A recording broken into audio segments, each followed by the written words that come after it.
Welcome to the Giving Voice to Depression podcast, produced in partnership with the A.B. Corker Foundation for Mental Health. We are your co-hosts, Bridget and Terry. Each week, through intimate, candid conversations with guests, we explore different perspectives on and experiences of depression. We keep it real because the illness is real. We keep it hopeful because there truly is hope, in spite of what depression tells you.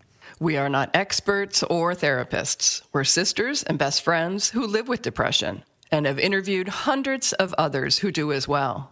By sharing stories of lived experiences, we expose depression for the lying bully that it is. Hello, Terry Mary. Hi, Bridget. So one of our favorite things about talking to people with depression is hearing and learning new ways to describe the experience so we can better explain it to our partners, our friends, therapists, and selves. You probably remember when Dr. Duff described depression as a parasite in episode 106, which was called Stigma Impedes Recovery. John said, depression's always in the background doing push-ups to describe the fear of relapse. And today's guest introduces us to a new term she coined that we know many, if not all of you, will relate to.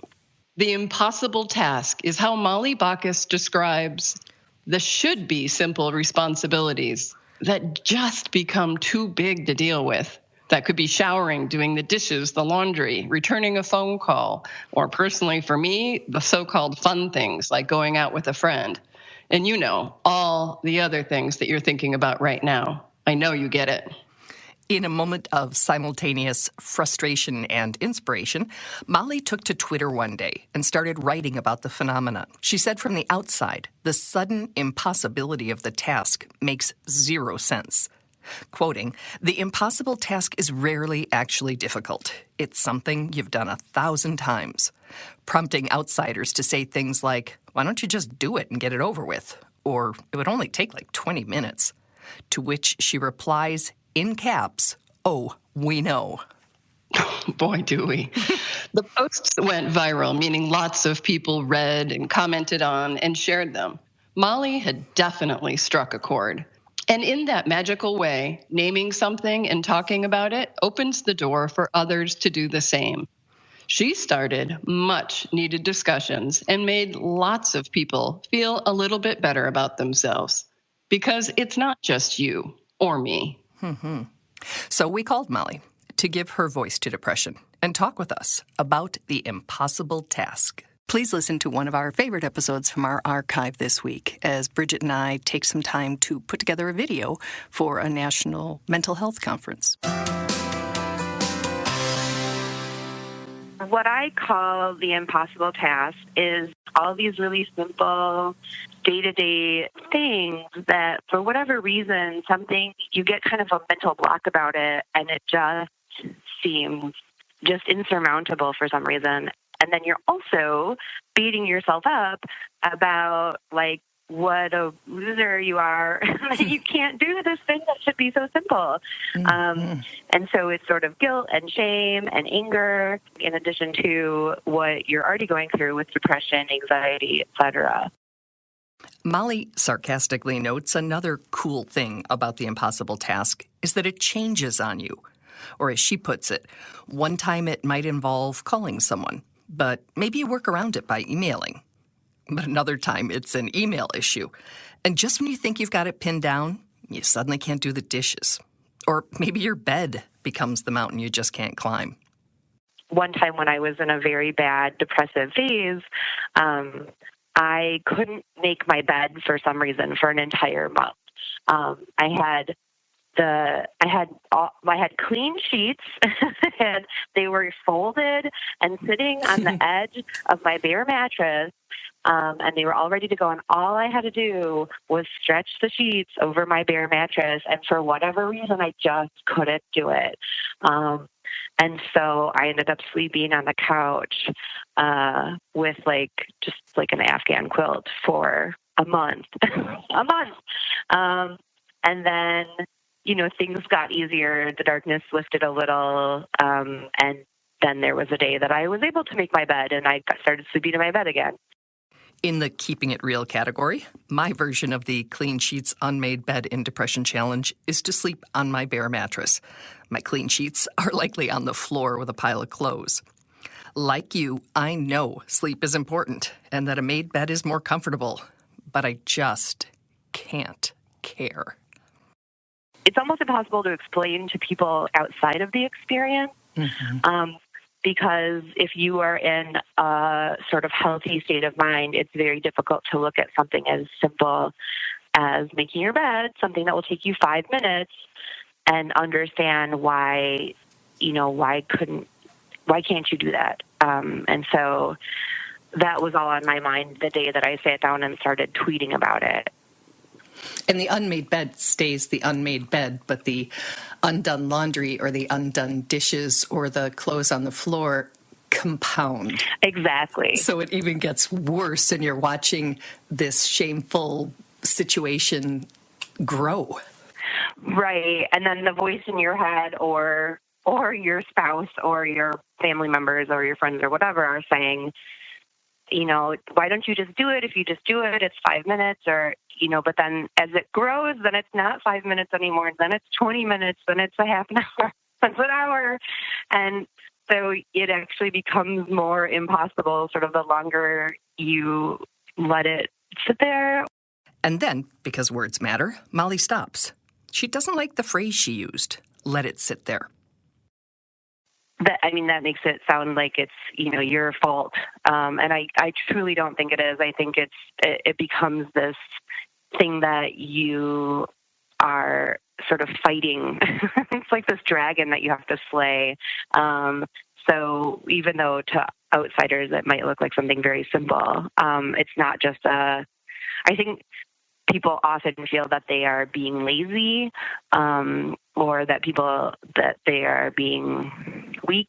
And I don't like that. And I'm certainly subject to that kind of thinking myself, but I really try to discourage it in others and often in myself too. It's easier to be nice to other people than it is to be nice to, yourself sometimes. Yes. And I've noticed that there are times I'm almost oblivious to what would be in a healthy state of mind an unacceptable surrounding. And I'll walk in the door from something and be like, oh, wow. I mean, if I needed somebody to come into my house before I had a chance to change this, they would really be concerned because I realize there's clothes all over the floor. The bed's unmade. There's dishes in the sink. And I wasn't even really aware it had gotten that bad. Yeah. Part of it is, you have to necessarily become blind to it or else it's just going to make you really make you feel worse every day. But also part of it is I really think it's sort of a emotional triage. And so if you are just struggling to, like, the day that you managed to leave the house means that you already put in a lot of work to, like, get out of bed and possibly take a shower and get dressed. And so that all took a huge amount of mental effort. And so in order to accomplish all that, it's almost like your brain had to, like, not look very closely at the dishes or whatever, just to protect yourself. Interesting. And you gave an example in one of your tweets about needing a ride to get a prescription. Yeah, that was, that's another example that I think really resonated with people. And what happened there was I was living in Chicago, and so I lived, like, it was honestly like 2 or 3 blocks away from the drugstore. And so it was a very easy walk. It was less than 10 minutes. And I had a prescription of antidepressants that I needed to fill. And for whatever reason, that had become my impossible task. Molly clarifies that in her and our defense, picking up your meds, like other tasks, is actually a series of steps. You've got to get dressed, maybe even shower before that, find your keys, your wallet, your phone, actually leave your house, get to the store, interact with people. And these days that involves masks or no masks, which is its own stressor, and then stand in line and talk to the pharmacist about your prescription. And then there's like the chance that they'll say, oh, I'm sorry, it's expired. And then maybe they'll have to call the doctor, and like that's so annoying. And then maybe they'll say, oh, we can't give it to you. Oh, the doctor says you have to come see them first. And then you're like, oh no. Like, so you start to imagine all of the ways that it could be difficult, right? Right. And so I just couldn't do it. I couldn't get there. Fortunately, and by design, Molly has understanding friends, including some who have their own mental health challenges. And one of them stepped up. It's like embarrassing to think about, but it was what I needed.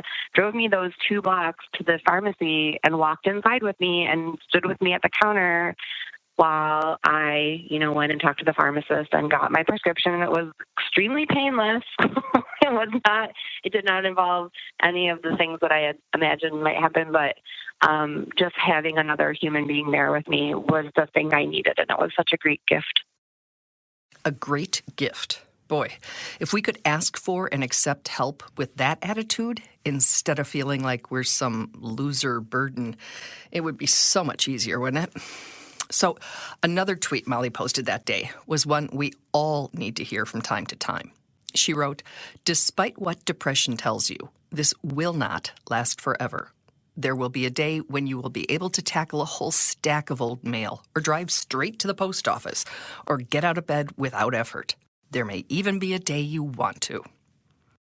That, to me, is one of the most important messages to remind myself and remind other people that, because depression always, I'm speaking for myself, I'm not a doctor, but in my experience, depression always says, like, this is your new normal. This is what it's going to feel like for the rest of your life. Better get used to it. But at this point, I've been through it so many times that I know that's not true. Another thing that's not true, though you have probably thought it is if you live with depression, you are not a burden. It's okay to not be okay and to need to ask for help. And we know that is much easier said than done. So we asked Molly to share about a time she helped someone else with their impossible task, so we could hear about it from the helper's perspective and see if it really is a big burden.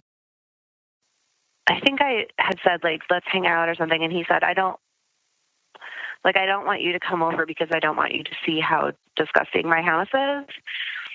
And I said, oh, it's fine, I've been there. And he's like, no, it's really bad. And I was like, no, I get it. I've been there. And he's like, I can't, I'm so embarrassed of how gross my house is. And I said, you know what, how about I just come over and I'll just spend the day helping you clean out your house? Because, for whatever reason, it would have been impossible to clean my own house, but I could clean his house, no problem, And so I came over and we started throwing things away and took a bunch of stuff to Goodwill. It can really shift the energy to get it done, whatever the it is. As you said, the longer you wait, the bigger it seems. And once it's done, it's just sort of like, oh, my house looks normal. Maybe I'll start to feel that way too. Something that stops a lot of us is we're embarrassed, or we think, I don't want to ask for help because I know all my friends are going through things already, or they're so busy, or they're so whatever. But we discount the fact that sometimes helping someone else helps us, right? If you go and you clean somebody else's kitchen for them, you walk away with the same sense of lightness and accomplishment that you would have with your own kitchen. And so that's why I think sort of asking co-depression friends is nice for help, because you don't, for me at least, I don't feel as much oh my gosh, I'm so sorry to be a burden to you. I'm just I need this now, and that when you need help, I will be there to help you. And it feels much more just an even transaction. This is just the reality. We both get into stuck sometimes, and we need somebody to unstick us a little bit. Unstick us a little bit. Mm-hmm. The only way that we even know who our depression friends are, to use Molly's phrase, is if we talk about what we're going through. And that includes like all of our challenges and our struggles. Mm-hmm. Absolutely. There's bravery in it, you know? There's transparency and bravery in it. I agree. And I think that if we said even to what did you call them? Co-depression friends, even if we said to somebody who isn't, just like, hey, I could use a little bit of help here. I could use a hand. I actually have a friend like that, and she does not have depression, and it's pretty amazing how when she leaves, I feel like I can do this, so I really understand what Molly was saying and appreciate the message. Absolutely. We are going to make a post on Facebook, by the way, asking what your impossible task is. So if you're not already on the page, come on over and check it out if you're on Facebook and let us know, because it'll be interesting to see if lots of us have the same ones. What's yours, Bridge? Well, I'd rather say this. You're in charge of yourself. Has decided that she is going to blog about some of hers, and she's going to include some pictures that would be, her word, quote unquote, shameful if she cared.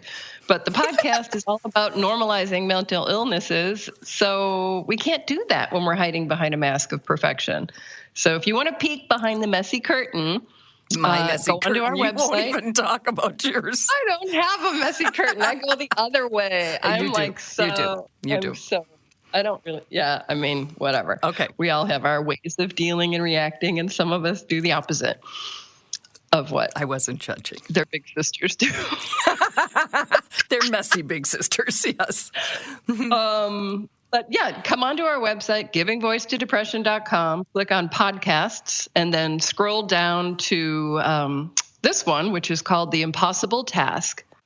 And look at Terry's. Be able to see my big old mess. Ta-da! Oh, man. You're very brave. You're very brave. Yeah, wait till you see it. So that's it for today. We'll be back next week with another episode, and we hope that in the meantime you enjoy what is now officially summer, and keep yourselves safe from the many threats out there. And thank you, as always, for listening. Thanks, Molly. Thanks, Molly. Bye, Bridge. Bye, Terry. We truly hope that our podcast brings a little more understanding, helps you better articulate your experience of depression, or better understand how to support someone else's. We invite you to join us for daily posts on the Giving Voice to Depression Facebook page and on Twitter and Instagram at Voice Depression. It is a comfort to be among fellow travelers on depression's dark road. And remember, if you're struggling, speak up. If someone else is, listen up.